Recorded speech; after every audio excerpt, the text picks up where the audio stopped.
Hi guys, so welcome back to my channel. In this video, I'll be taking you through maximum and minimum values of a function. In other words, extrema of a function. So you're going to look for the extremities of a function. I'll have this plane. Let's see. So now, assuming I have this plane, which is a plot of x against y, and this is my function f of x. What are the extremities of this function? Or when you say maximum and minimum values, what do we mean by that? We are still on the application of differentiability. So meaning the change of one variable to another is our point of view. This function that we see here is simply the changes in what two different variables x and y. As x is changing, y also changes accordingly. That gives us this part. But this part as we are having here is not linear. You realize that it has a lot of odd windows and it rises at some point, it decreases at some point. So that brings the concept of extremities here. So we start from this point, we move up, and at this point there is a peak, right? Then it comes down. Then it will descend to another peak down here, then it will move up to another peak. So as you are moving to the different peaks, you'll be having maximum and minimum as well. So if the peak happens to be up, we say it's maximum. It happens to be down, that is at the negative side, we say it is minimum. Okay. Now under extremities, we have four main. We have what we say local, right? And we have global. Under local, we have two. So we have local minimum, then you also have the local max, right? Then for the global, you also have two global minimum, then you also have global max. So that gives us the four extremities you can get from a function. So you have an extremity, then you ask yourself, is this a global minimum or a global maximum? Or is this a local minimum or local maximum? So as I said, if you want to find all the maximum values, we only look out for the extremities above x, that is facing the right path, or that is maybe positive y direction. Okay. Then the negative y direction here too will have the minimum value. Now we look out for critical values in our previous session, that critical values are points where f prime of c will give us a zero or what would not exist. And you realize that at critical value there is change in direction. So to find our maximum and minimum values, we are going to make use of critical values a lot, because it is at the critical value where the function will change direction from increasing to decreasing or decreasing to increasing. So critical values will be our point of interest. So how do you find the maximum and minimum values at all? How do we do that? So to find our maximum and minimum values in all cases, the first step is to find all critical points. So you have to identify all the critical points in your function. Critical points in your function. Once you have the critical points in your function, you have the idea of how your function is changing and the number of times your function will change, right? So finding all the critical points will guarantee that particular process.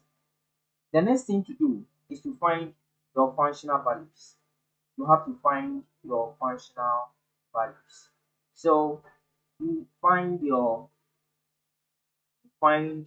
functional values of the critical point of the critical point. So you first determine the critical point, then after you find the functional values of these critical points. Then the third point is you are going to find functional values. Find the functional values of our endpoints. Our endpoints.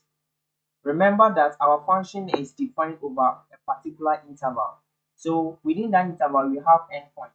So you find the functional values for the endpoints, then also find the functional values for all the critical points. Then after we compare these values, the largest among them becomes the global maximum, the smallest becomes the global minimum. The also largest becomes, I mean, in that order, right?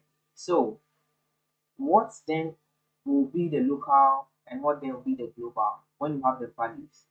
Yes, assuming I have a bigger number, that bigger number can be local maximum and it can also be what global maximum at the same time.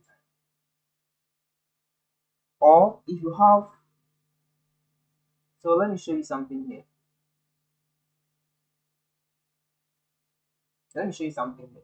You realize that in this graph I've shown here, I have the maximum. Let me make it this way so you understand. I have this here.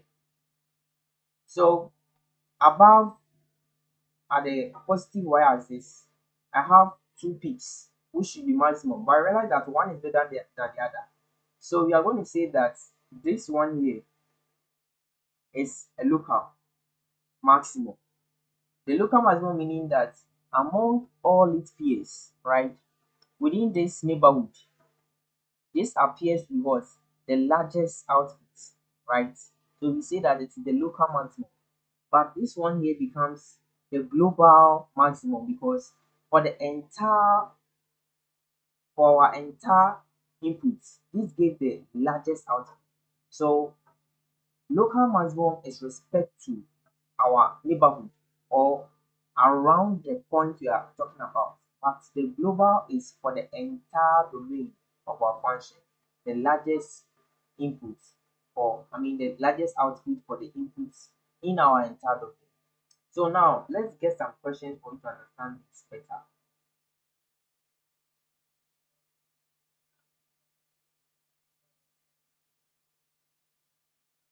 Okay, so find the absolute minimum, find the absolute maximum or minimum values of the function f of x is equal to 3x squared minus 12x plus 5 on the interval 0 comma 3 rows. So this is the problem at hand. We have to find the absolute maximum. So absolute is the same as global. Absolute is the same as what? Global. So how do we do this? As I said, first find all your critical points. So I need to find a critical point of this. So my function f of x, which is equal to 3x squared minus 12x plus 5. I'm going to find the derivative f prime of x, and that is going to give me 6x minus 12. So finding f prime of c, this will give me 6c minus 12 and equals to 0. We get 6c to be equal to 12. Our c will be equal to 12 over 6, and that is 2. So this had only one critical point. Okay, it has only one critical point, so it changes once. So once I have my critical point, the next thing to do is find the functional value of the critical point. So what is f of 2? F of 2 is 3 multiplying 2 squared minus 12 multiplying 2 plus 5. So this is the same as 3 times 4 minus 24 plus 5, right? So what am I getting for that? So for here, I'm going to have 12 minus 24 plus 5. This gives me 17 minus 24, which is negative 7, right? Negative 7. So I have f of 2 to be negative 7, and that is for critical value and its functional value. And I said you test out for the endpoints. So for our endpoints, I have 0 and 3. So I'll find f of 0. What is f of 0? 3 multiplying 0 all squared minus 12 multiplying 0 plus 5. This and this becomes 0, right? So I'll simply get 5. Now what is f of 3? F of 3 is 3 multiplying 3 all squared minus 12 multiplying 3 plus 5. And this gives me 9 times 3, 36 minus 36 plus 5, right?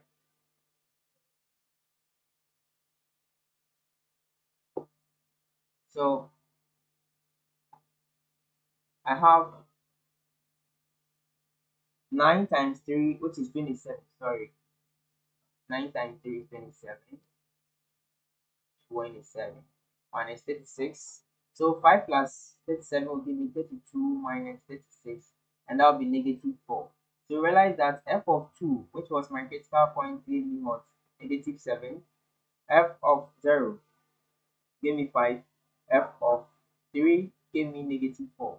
The question is saying find the absolute maximum or minimum. So my negative 7 is the smallest, so that will be my what? Absolute minimum. So absolute minimum. Let me make it am is equal to negative 7. Now, my absolute maximum, which is what? The only biggest number, which is what? 5. So, absolute maximum will be equal to what? 5. So, this is the nature of what? Absolute minimum and maximum. Find your critical values, find the functional value of the critical values. Then you find the functional values of the endpoints. Then you compare. The largest among them becomes your global maximum, absolute maximum. It can also be local maximum, depending on what the number of large values you have. Thank you for being with me in this video. Don't forget to subscribe and share.